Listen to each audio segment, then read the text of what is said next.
Hello students, तो आज हम पढ़ेंगे एक्सरसाइज नंबर 3.1 और आपको सभी सवाल ऐसे जो आयु वाले होंगे वो सभी समझ में आ जाएंगे। ठीक है, तो हमें उसमें जो सबसे पहले जो दे रखा है उसे पहले एक्स मानेंगे। तो हमें इसमें दे रखा था, क्या दे रखा है, आफताब अपनी पुत्री से कहता है। तो सबसे पहले क्या दे रखा हमें, आफताब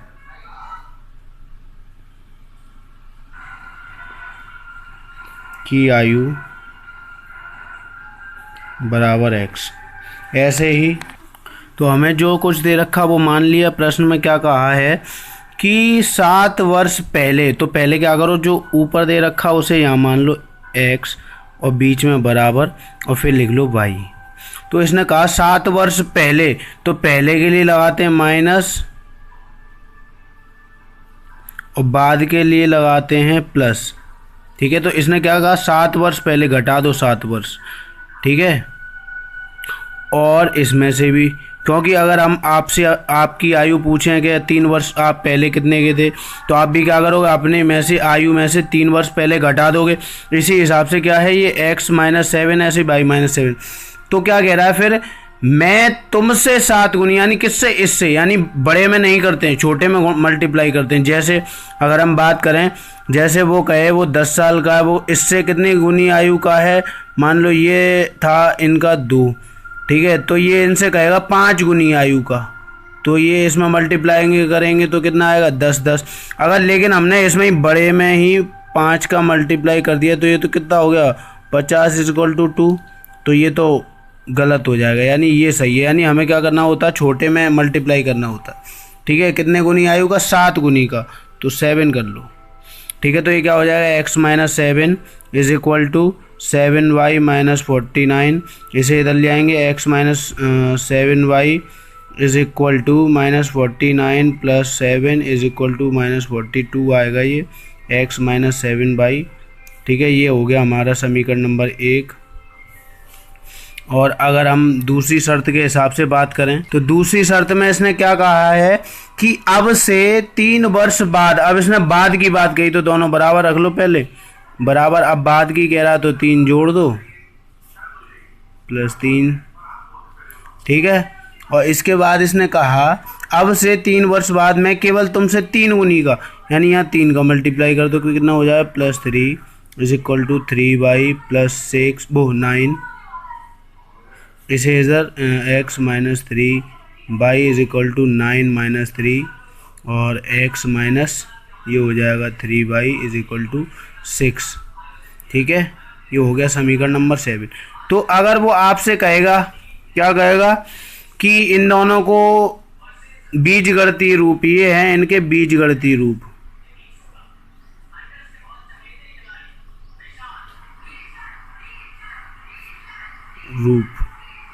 ठीक है। और वैसे आप इनको सॉल्व करके दोनों को किसी भी विधि से, तो मैं आगे आपको अगली एक्सरसाइज में इन दोनों को विधि भी बताऊंगा ये कैसे सॉल्व किए जाते हैं। और इसकी एक और जो इसमें कहेगा वो कहेगा ग्राफीय विधि ज्ञात कीजिए, ग्राफीय। ठीक है,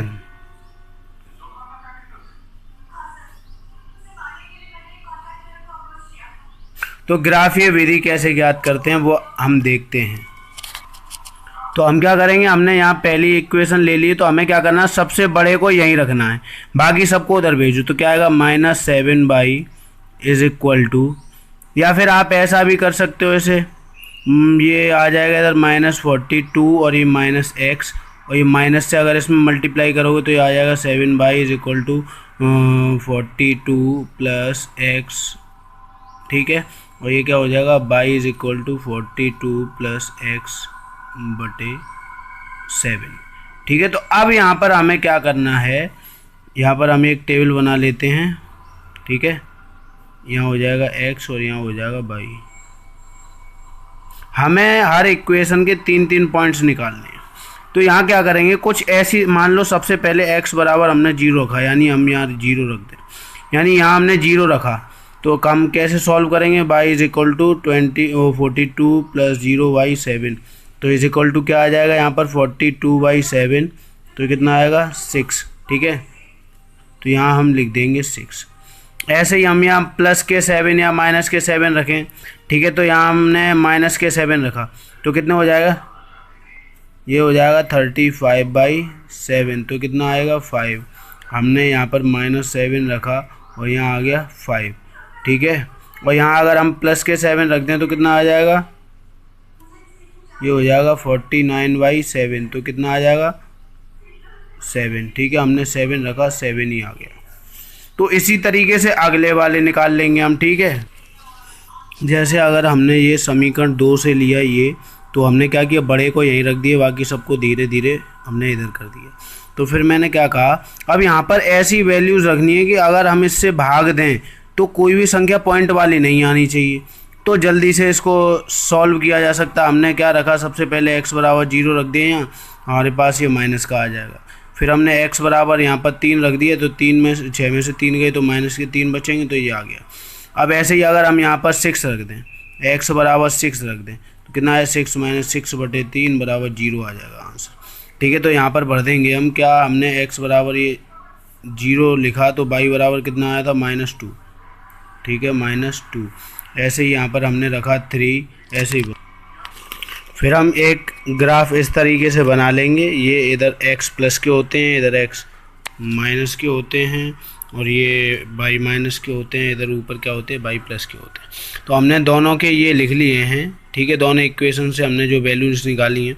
तो हमें क्या करना है, सबसे पहले x पर कितना चलना है, 0, x पर हमें कहीं नहीं जाना। अब पहले पॉइंट को देखेंगे, केवल पहले वाले को, तो x पे 0 और y पे कितना चलना है 6, तो हम x पे तो कहीं नहीं जाना, y पे हमें चलना है केवल, तो ये यहाँ एक पॉइंट बन जाता है, ठीक है। अब ऐसे ही हम इसकी बात करें, x पे हमें कितना चलना, -7 और y पे 5, तो सबसे पहले तो x पे हम चल लिए -7 और y पे कितना चलना हमें 5, तो हमें करीब करीब इसके अनुसार हम ले लें इसे यहाँ पर, ठीक है। और इसके बाद हमें क्या लेना, 7 दोनों प्लस के, यानी एक 7 ये रहा और एक 7 हमारा हो जाएगा यहाँ पर। तो हमारी जो लाइन बनेगी वो कुछ ऐसी दिखेगी,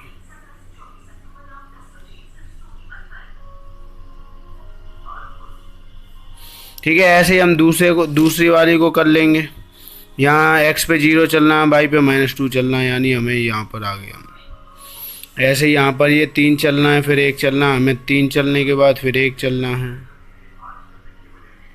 -1 आया, क्या आया है, हाँ, तो ये -1 आया है, ठीक है। तो ये यहाँ पर आ जाएगा 1.1 पे, और इसके बाद हमें x पे 6 चलना है और y पे बिल्कुल नहीं चलना है।